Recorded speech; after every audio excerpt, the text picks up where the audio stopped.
Today we have Adam Buckley, AB, the great man. I'm really excited to have you on board today, buddy, because Adam and I, we first met back in 1990, year 6, primary school, Star of the Seavis, Fatima, grand final. Didn't know ya, but it was good to beat ya. Hey, do you remember that?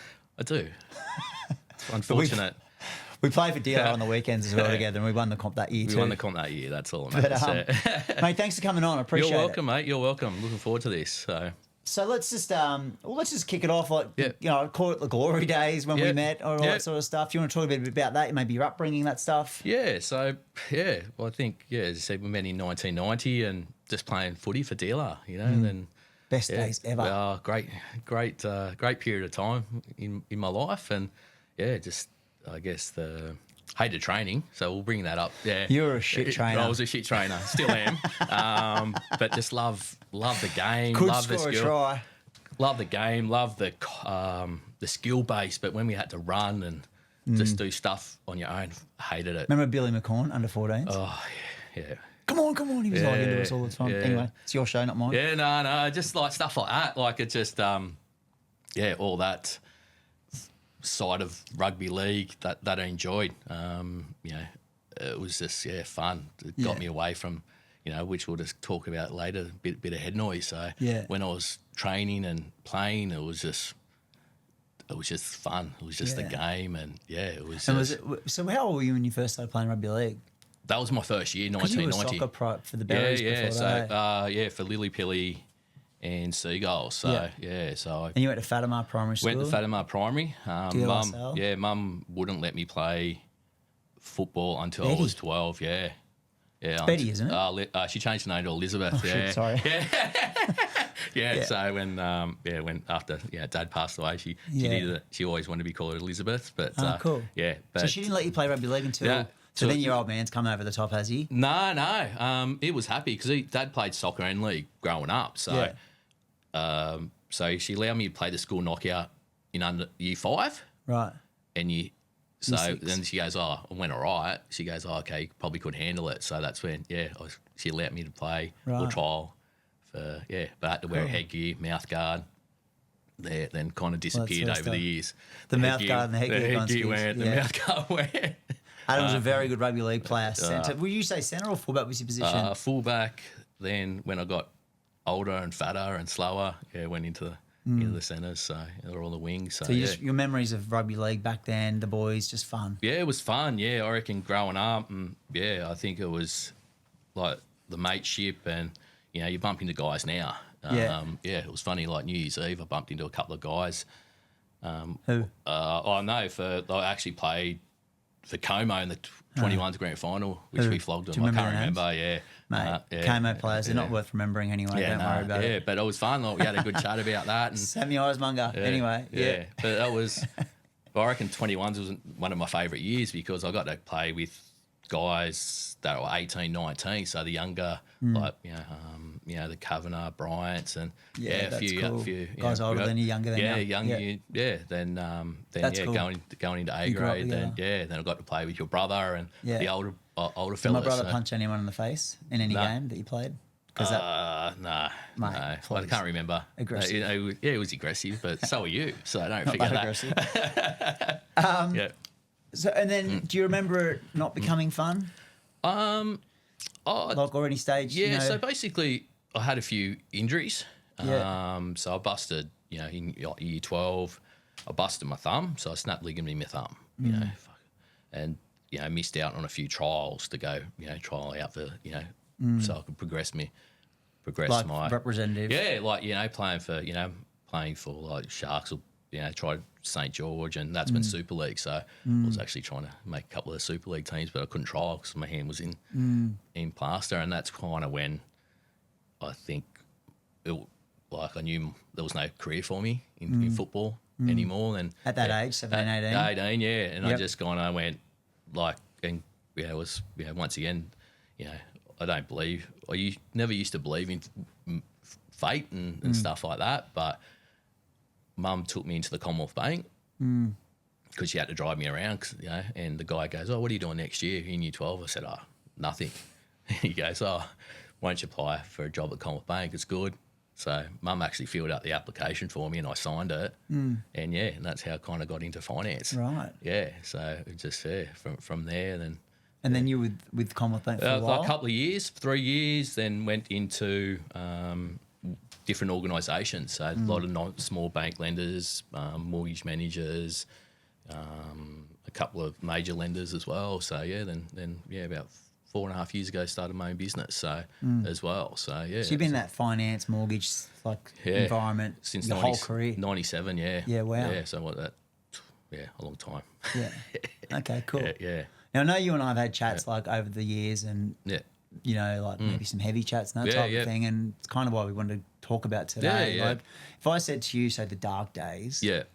like what comes to your head? So there was a period of time. I think it was a multiplication of things. I think I used to say my elastic band broke, but now I said like my ball has deflated. Like so many punches in there, where I just got to a point where I had nothing left, and the walls and everything was just dark and so forth like that. So leading up to it, obviously, leading up to I got 4 kids. So so 2 of them are on the spectrum, autism spectrum. So my son was there, and you think about his future and so forth like that. Then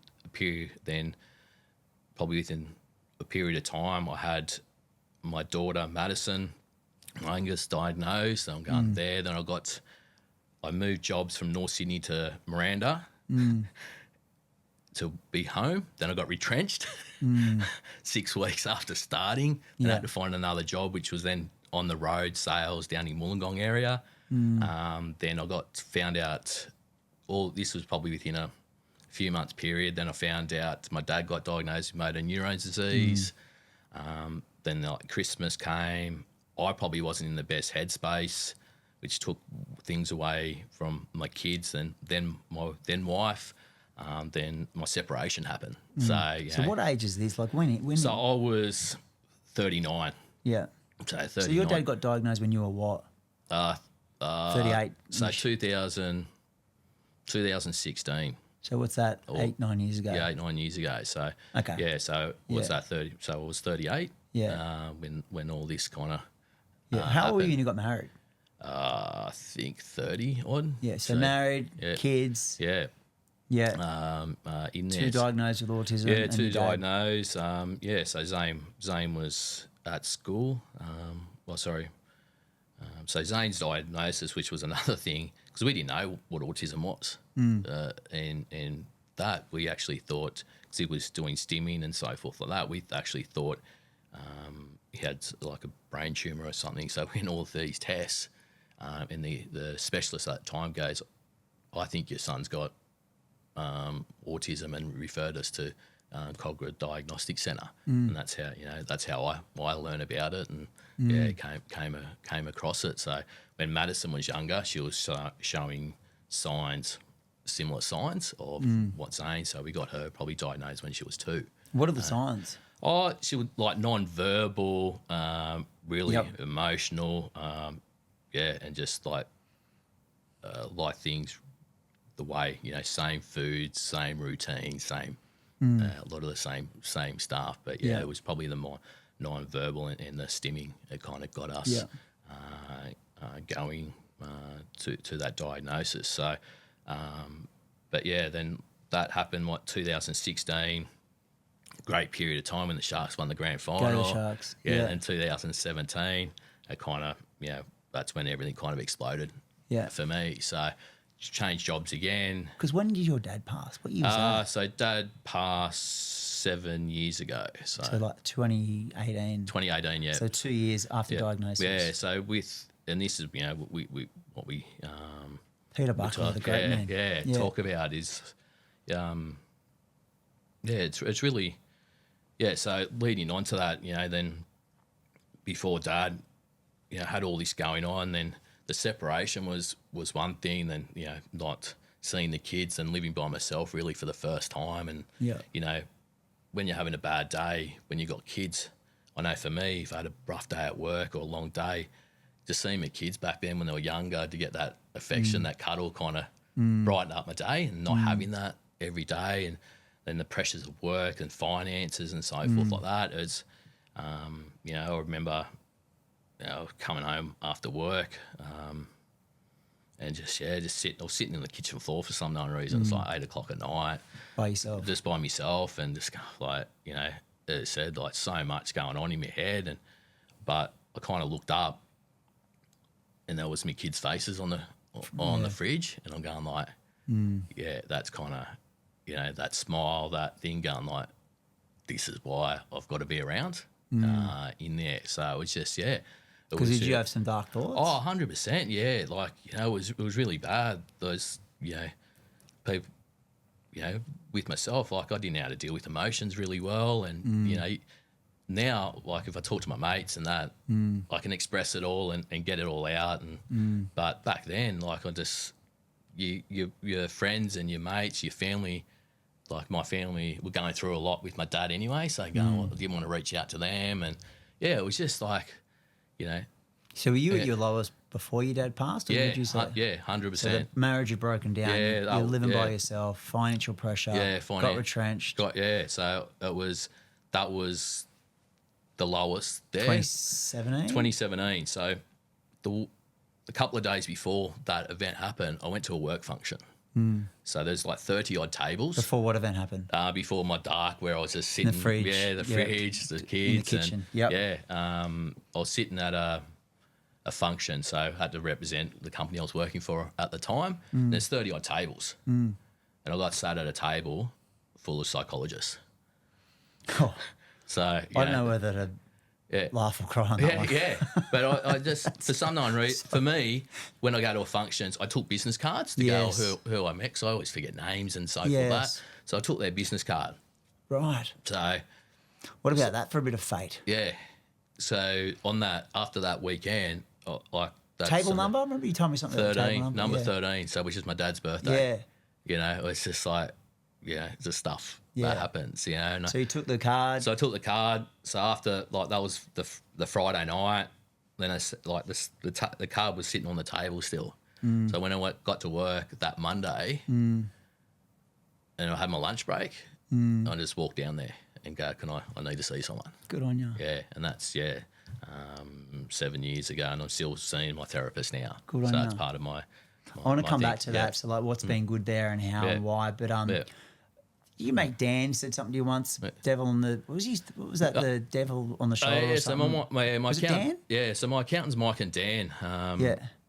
That have become really good friends of mine, because, you know, they look after that, and, you know, they talk about when you're in your lowest point, that devil's tapping your shoulder to kind of push you, you know, push you a bit more. Like, do you know what I mean? To go, how dark and you know, how dark and how low can I push you? Yeah. You know, in there. But you got to find that, and I know it's hard, and a lot of people go, you know, when they're in this, that find that little bit of gratitude. You know, for me at that time, it was my kids. That smile, that you know, lucky for them. Like, I FaceTime my kids, you know, each day. So when, you know, I could, you know, have contact and see that smile and so forth like that. So that's, yeah, it's hard when you're in that box, when you're in that depression, anxiety area to find that little bit of gratitude. But now, you know, I try to practice it more regularly. Did they tell you that back then? Yeah. So you're aware of it, but just found it hard to do? Just found it hard to do, you know. Yeah. It's just, like, thanks for the tip, but I feel like shit. Yeah, you know, but that's once again, it's like anything, it's time and practice. So how did you cope back then? Like, how did you cope? Did you turn to anything? No, so I've never drunk by alone. You know, I'm a binge drinker, so I'm a social drinker. So when I'm on, I'm on. And when I'm not, I'm not. So I don't drink at home. Never drunk at home. So you're at home, like, there's nothing. You're not really looking. So I'll probably turn to food. Yep. Yeah, just snacks and terrible cook. What's your go-to? Mate, yeah. What's your go-to snack? Shit food? Oh, mate, it can be anything, mate. Whatever's on special at Coles or Woolies, to be honest. Very good. Going down there. But, yeah, it's, you know... But yeah, just going back to, it was just, that's probably what I turned to, you know, and just wasn't playing sport, wasn't doing anything, wasn't exercising. So it was just, trying to that. But, you know, I had some great mates during that period, working with my therapist, finding, all these little things out about myself. But yeah, like, even my good mate Jamie, like, well, he pulled me aside and he goes, mate, every time I call you, you say no. You say no to stuff before I even say anything. And he goes, you need to start saying yes. That's awesome. So, and that was back in 2017? That was probably 2018, 2019. Yeah, so you were like dark for 2-3 years, 4 years, you reckon? Or was it? It was probably a good few months. I think working with my therapist, I was seeing every 2 weeks. So it was like a lot of stuff coming out that helped me to go, So you're gradually... Yeah, just gradually. Yeah, just So what was the best thing about the therapist? What's her name? Julianne. So yeah. So she, I don't know. Or, I joke with her with like the other week, and I said she's probably been the most consistent, apart from my mum and my sisters in my life, the most consistent woman in the last 7 years in my life. Yeah. But it's just she just helps explain all my thoughts. Yes. And just simplify it, and just give me some little tasks to do when I see her, and build and build that resilience, that bounce back, feel that car looking for stuff that I enjoy, like playing golf. That's one of my things that I enjoy doing, because when I'm out there, I'm not thinking anything but trying to hit that ball straight and chase it. So what would be an example if you have some thoughts and she helps you with this? Like what would be an example of a tool that she'd give you? Yeah, so the biggest one is putting myself in the non-judgmental space. Yeah. Is just getting that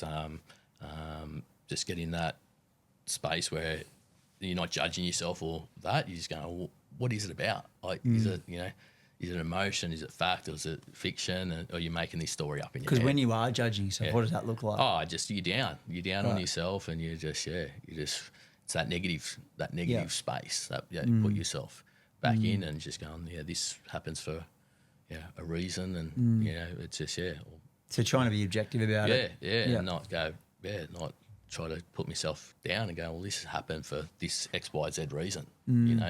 Can you change it or you can't change it? Can you let it go or you need to action it? That's kind of the space. So practical, objective, get out of the emotion maybe a little bit and just think what's actually happening here. Yeah, exactly. So, and have you gotten better at that over the years? 100%. 100% got better at it. So, still practicing it because,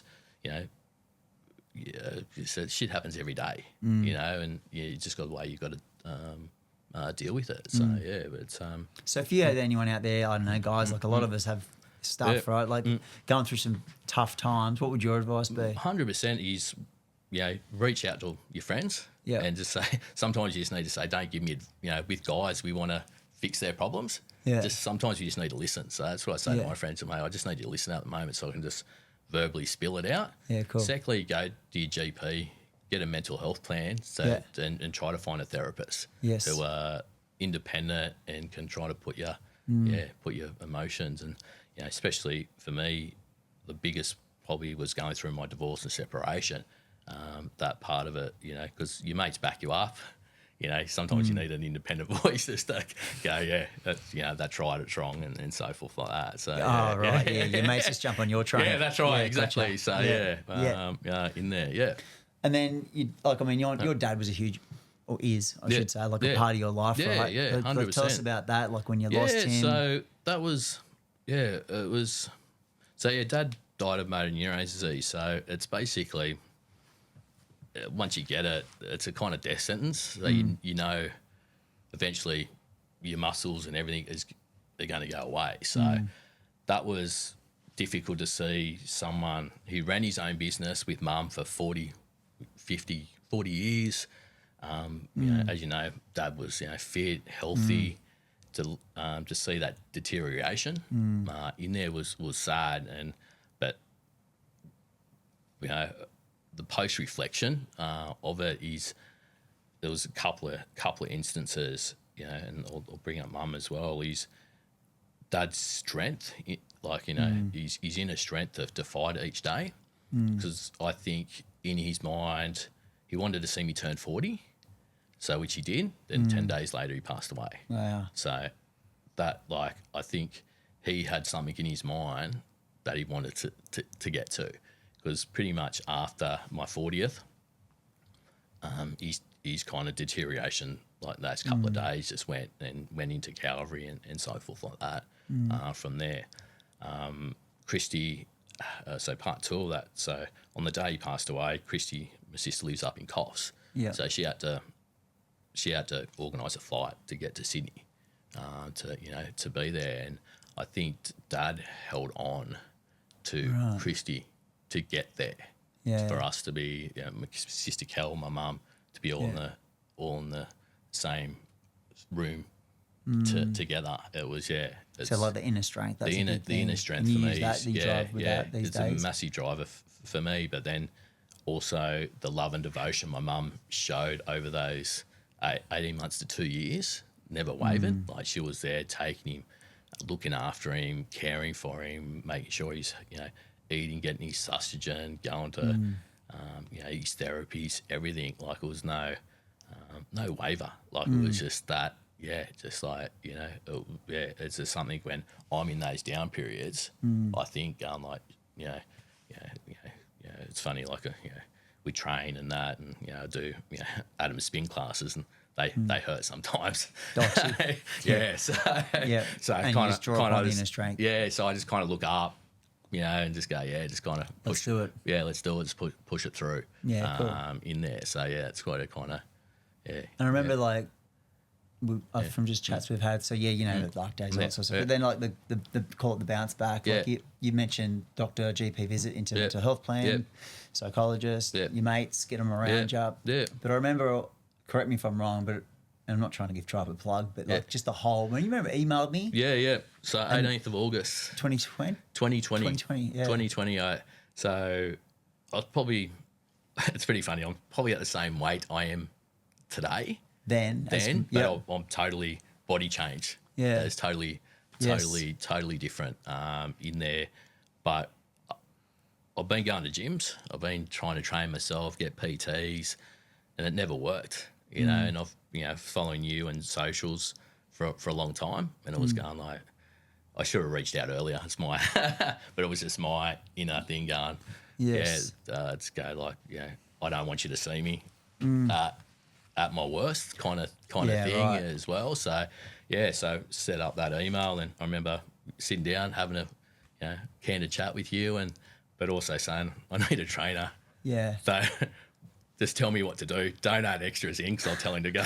Extra reps. Extra reps. We're doing 10 reps. We're doing 10 reps. Don't do 12. Don't do an extra set. Don't do this. So and obviously team me up with Ty, which is coming back. That worked perfectly. Hey. Yeah, and he's coming back. Yeah, that's cool. Yeah, so we looking forward to it as well, because we work well together. Yeah. And that how come that all worked? Yeah, like what was good about it? I think I think we're similar type blokes. In there as well, so we get on pretty well. But when I was training, he knew when I was having a good day, so he could push me. So, and if I wasn't having a bad day, I could tell him, mate, I just want to kind of go through the route. Let's just get it done. Let's get it done today, kind of thing. Just tick the boxes. That's good. Yeah. But when I felt good, let's push.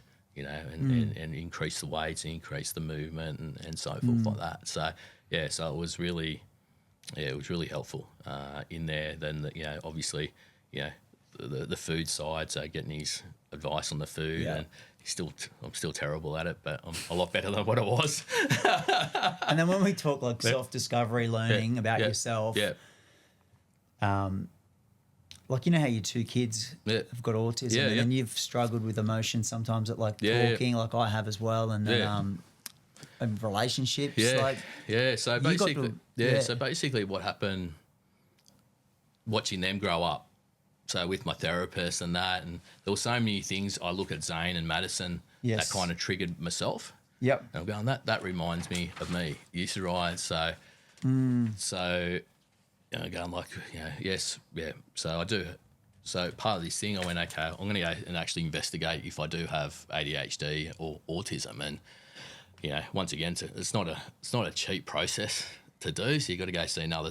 Cheap or CHEAP. Yeah, it's Cheap. not. It's Yep. not cheap. I That's just said so cheap. cheap. So it's an expensive, process because you got to pay out $200 per session, and so I went and seen someone at there, then 5 sessions, and going through all this testing and out, and he basically comes. Is that with a not a psychologist, a psychiatrist? Psychiatrist. Yeah. So that's the next kind of person. Yeah. Person up, and he basically, after that, 5 weeks together and doing all these things, he goes, "Yeah, Adam, I think you do have ADHD and autism." Wow. And I'm going, and it was actually a sense of relief for me. Like it wasn't. Oh, my world's crashing down. I actually kind of reflect and go, "Oh, this is why this has happened in my life. This is how I reacted. This is Makes why sense. why I struggled at school. Why and even struggling at training. So if I was running laps, or when we used to do that Captain Cook run around the block, I'll get distracted. Our coach will get in his car, by the way, and drive next to us. But anyway, Just like I'll be running. The next minute I'll have all these there, and there'll be a dog up there or a car or someone. Like, do you know what I mean? Then I just be in my own little world. Like, do you know what I mean? And the same as school. I've worked out I'm a visual learner, so I don't learn by sitting reading. in the classroom in a chair, no good. No good. Like be someone yelling out the school, I'll be out. Like, do you know what I mean? So it just kind of put all these places in for me to go, oh, that's why. But for me now knowing, I've actually known myself a lot better in the last since I've known. Right. How long? When did you get diagnosed? Probably 2 years ago. Yeah, a bit and that's two and a bit. helped you understand you more. Right? 100%. Not using it as a label or as an excuse. I don't. I'm not going to use it as a label. It's not an excuse. I know myself a lot better to be able to understand why I react and what I need to be able to learn, know myself better. And train and just so with ADHD symptoms, autism symptoms for you are what? Like it's funny when you go on Instagram, for instance. It's like training. Every person's different in there. Okay. So for me, I do like the ADHD, a lot of head noise, a lot of thoughts going all at once, concentration, and so I'm all over. Can be all over the place, but then you got this hyper focus. So when you just go bang, like I can smash, I can smash out 2 or 3 days work in a few hours. If I get if I get that, and that's probably my thing is going, but once I come out of that, I'm flat. I can't. For days? No, just the afternoon. Have a good sleep that night and back at it. So good on you. So you understand, you recognise. Yeah. So if you are a bit flat, you're probably not as hard on yourself. Just like this, I've just had 3 hours of hyperfocus.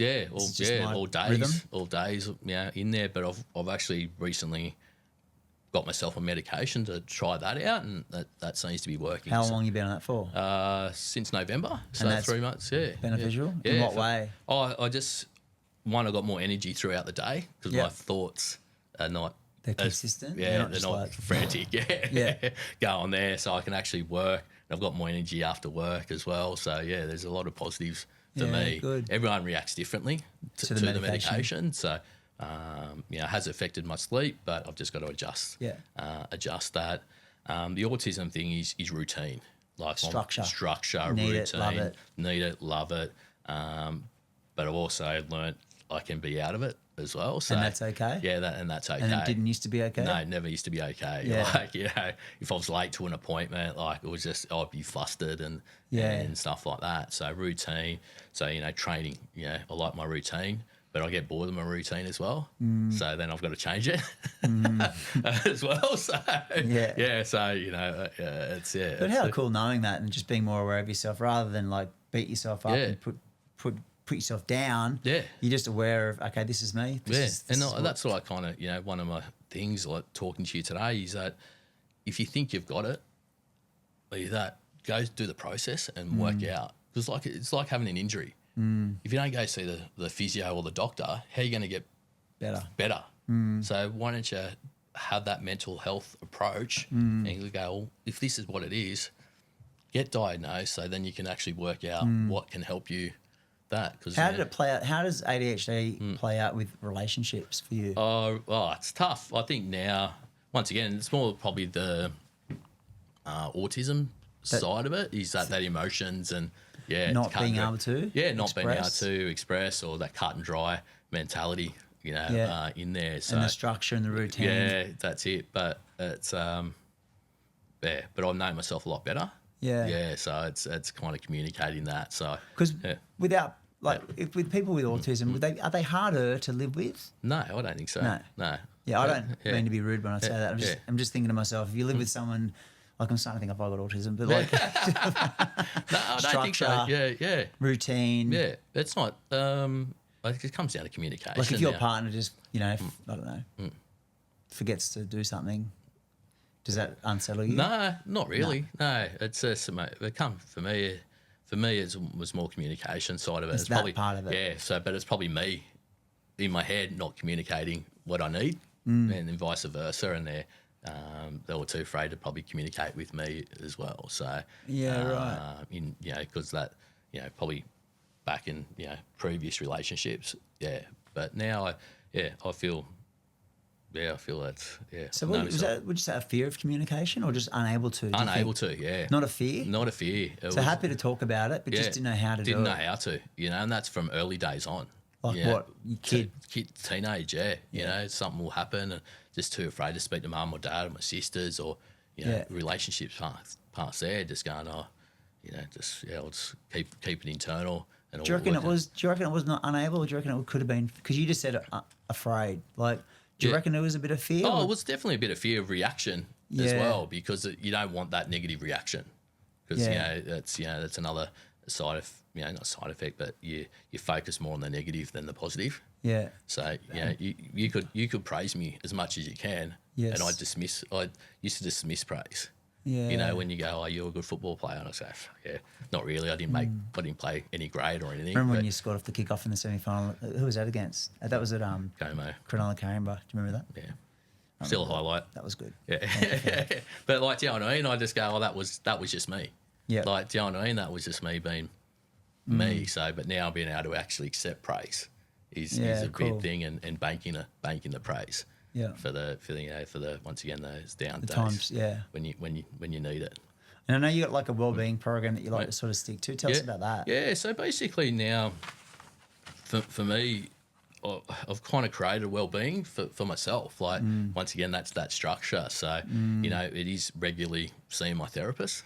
How regularly? Depending on my mental state, but probably monthly to 6 weekly at the moment. So I feel pretty good about everything that's going on. Yep. When I'm struggling, probably fortnightly. Yep. In there, obviously, coming to tribe. 4 days a week. What are your days? Monday to Thursday at the moment. What are the sessions? Times? To spin with Adam Monday and Wednesday. Yep. And you've got young Sam at the moment, PT. Oh, cool. Yeah. And you're going to go to Thai when he comes back? Oh, probably. Yeah, I haven't broken up with Sam, but he'll probably know now. young James Graham. Yes.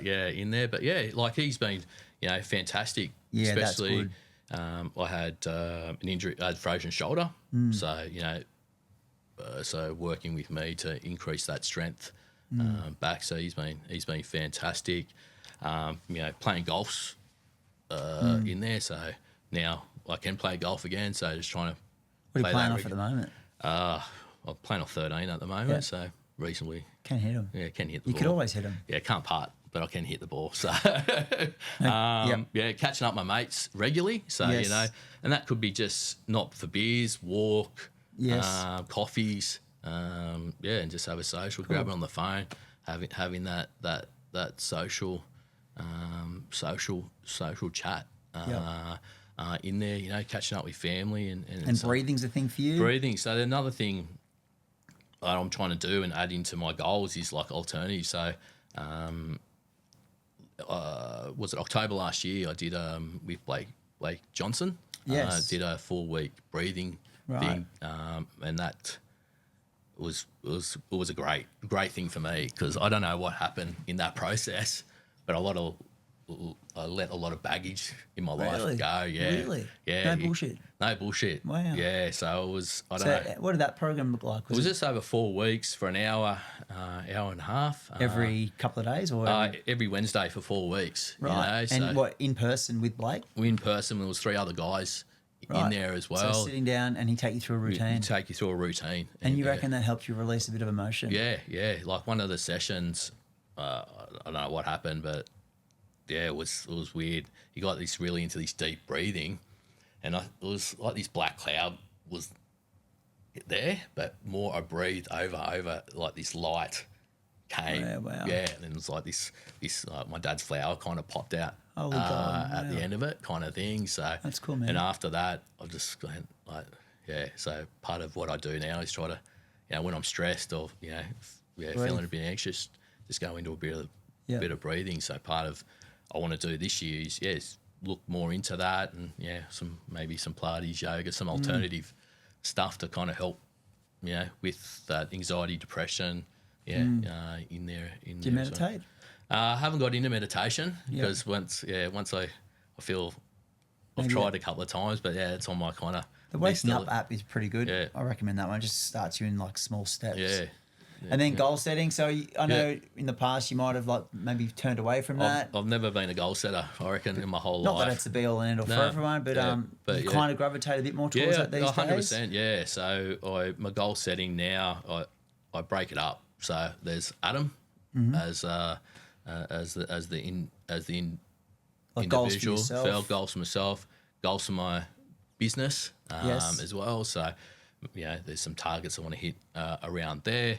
Then there's family goals and my well-being goals. So I kind of cool. break it into sections to make go. Well, if one fails, but I've also learned about goals. They don't need to be achieved within 12 months. Yep. So like one of my goals, it's taken me 3 years to hit, but I've kind of chipped away at it to be able to hit that goal. So And that's okay. And that's Yeah. okay. Whereas so previously, would you have beaten previously, yourself I up? think for me playing football, it was black and white. If we didn't win the grand final, it was a shit year. Even if we made the grand final, it was really, really black and white situation. So so now I just go, okay.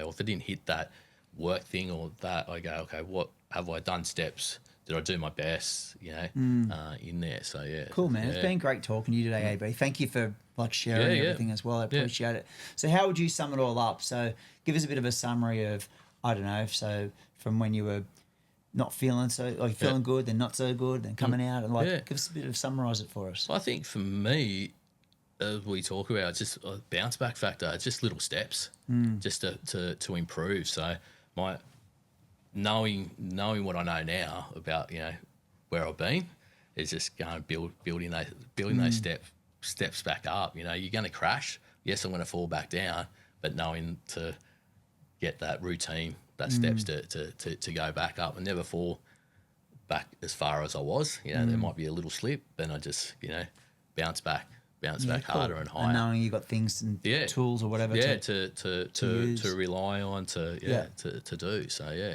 Last question: if you could go back to your 21-year-old self and give that young man some advice, what might that be? I've listened to all the podcasts and it's been pretty. Do you like that question? Yeah, I do like that question, but it's funny. I think I've had to go through all the stuff that I've been through to get to where I am now. Because I don't know, would I have my whole situation if I went to therapy there? Would I have appreciated it? What do you mean? Like if you didn't have the problems, you wouldn't have appreciated where you are now. Yeah, 100%. You're not going to get those learnings from reading a book, maybe. No, exactly. It's good to just go through it. In a way. In a way. But I think the biggest one would be to continue with my health and fitness, being active. I think because there was a few years that I wasn't really active. I think that would be my thing, just to keep being active. Because when you're not active, and how does that play out in your life? How do you feel? Sluggish, lazy, and that's the lack of motivation and will. So Whereas you do a spin class with Dykes or whoever, and you walk out of there, stumble out, down the stairs.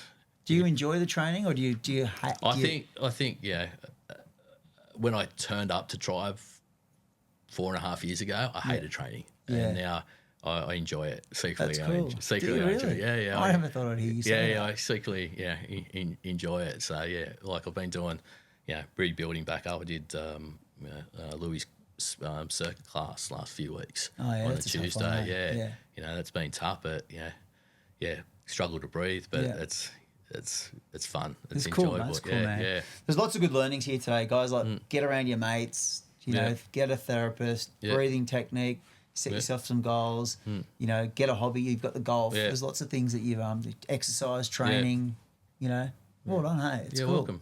Is there any question that you thought I would have asked that I didn't cover, or Not really, mate. anything you wish I had have asked you? No, definitely good? not. We're No, done? we're, mate, I think you've done a pretty good job. Thank you, So, mate. No worries. It's been cool to have you on, man. I really appreciate it. You're welcome. AB, the greatest. Yeah. Thank you. Thanks, mate.